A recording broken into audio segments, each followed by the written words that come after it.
Hey Garrett, I got your message. Yeah, the excellent business is not really a big deal, but if you're curious, I'll just show you what that's about. Let's see. So when you compile, you're getting this message here: warning from last compilation. Uses unchecked or unsafe operations, recompile with excellent for details. So this has to do with updates to Java since this project was put together.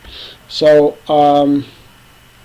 actually you can, let's recompile with excellent. So I'll just show you what that looks like. So to do that, actually I don't know of any easy way to do that inside of BlueJ.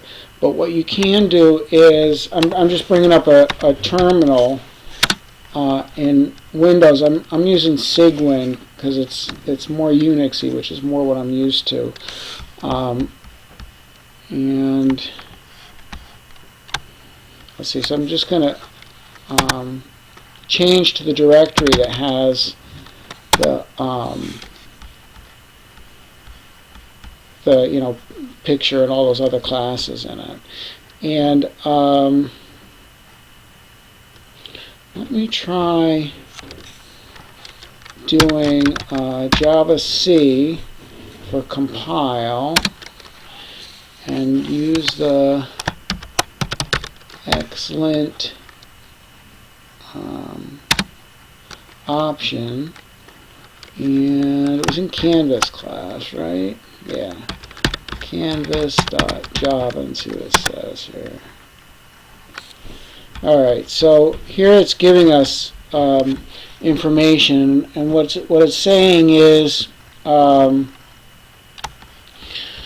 missing the type arguments for the generic class list. So there's this, and this is on line 45.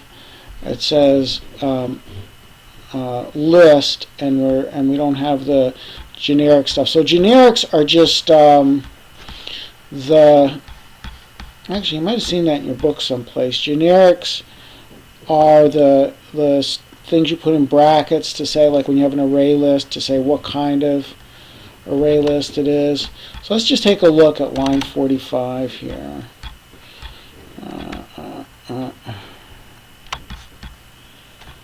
Line 45 right here. Yeah. So what do we want to do about that? So well, you want to make sure you want to check and see what kind of objects you have in your objects list. And actually, I did this already. I'm not going to belabor it because, like I said, it's not a huge deal.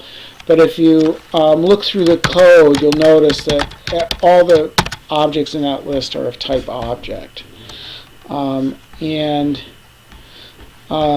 There's a similar kind of thing happening on line 46. See, it says the same thing with hash map. We want the K and V types in hash map, and those turn out to be object and shape description. So we're mapping the object to the shape description.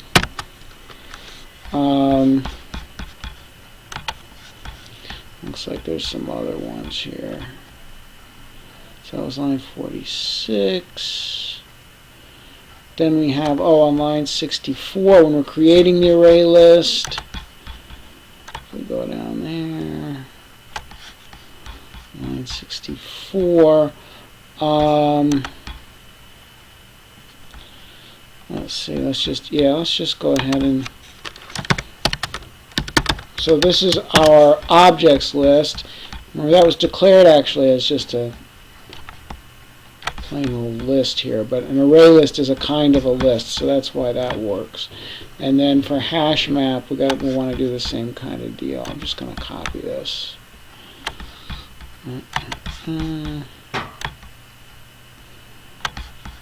Pop that in there.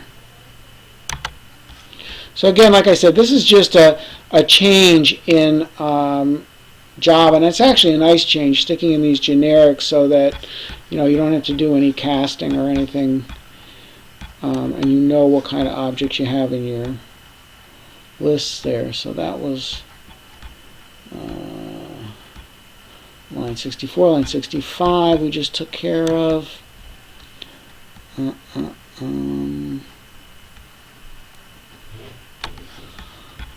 Line 102 is another unchecked one. Let's see, what was on line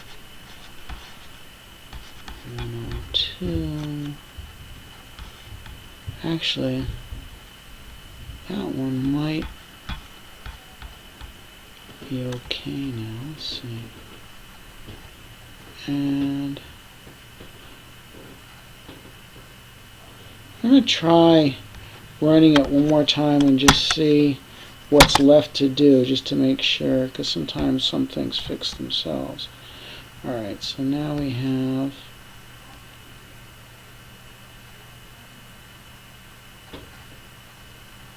wait, what happened just now? Java C, excellent. Oh, okay. 8 warnings left still. So we got, oh, maybe I didn't save these, that's why. Okay, let's see. Yeah, when you compile in BlueJ, that's when you save stuff. So let's just see if that took care of that. Oh, we still got a couple of things. With the iterator on line 166. What does that mean?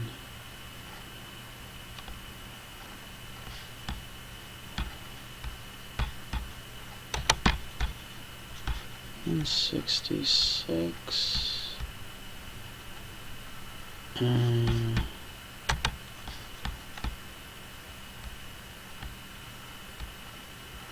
When we found raw type, missing type arguments for generic class iterator. So, okay, so for the iterator, we're pulling out, looks like we're pulling out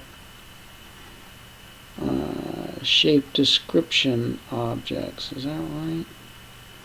What are we iterating on? We're iterating on the objects. Oh, we're iterating on objects.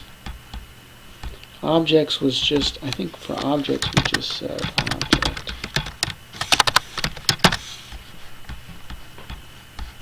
Alright.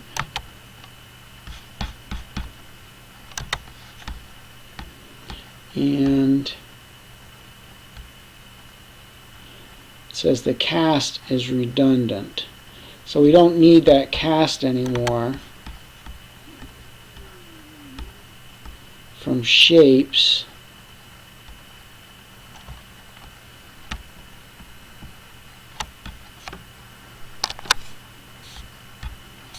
That's a nice thing about the generics. It makes it so we don't need the cast anymore. I think we can get rid of pair of parentheses here too. Let's see.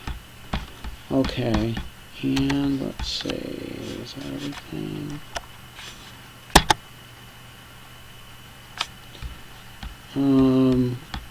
Serializable class has no definition of serial version ID.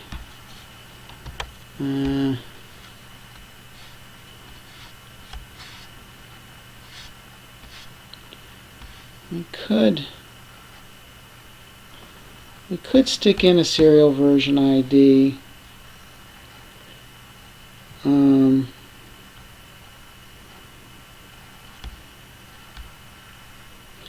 So this is just saying that, serializable classes, just because the class is serializable doesn't mean you're going to serialize it. Serializing a class is like writing it out to the network or out to a drive or something like that, which we're not going to be doing. So we really technically don't even need a serial version UID. But let me just see what would be a good one.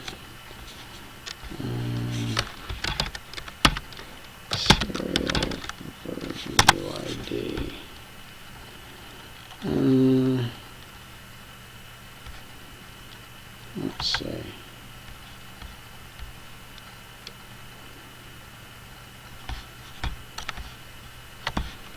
I'm not even sure what kind of... Oh, okay, here, let's look at the serializable docs. Oh,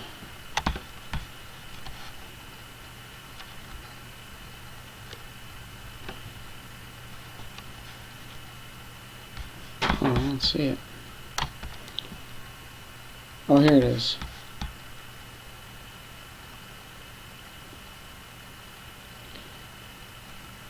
Oh, okay. So let's just do this for kicks. It says here, if a serializable class does not explicitly declare a serial version UID, then the serialization runtime will calculate the default UID for that class. However, it is strongly recommended that all classes explicitly declare one, blah, blah, blah. Alright, well, just to show you how we can get rid of that warning here. Let's declare it up here. Make it private. What the heck? It says any access modifier, so that means it could be public, private, whatever. I suppose. There. Okay, and now let's see if we get that.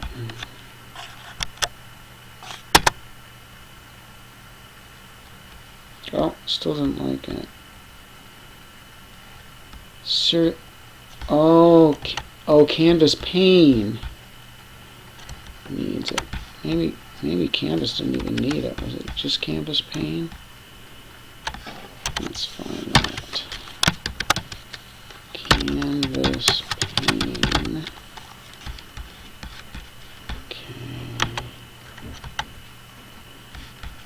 Okay. Maybe it's just this inner class that needs it.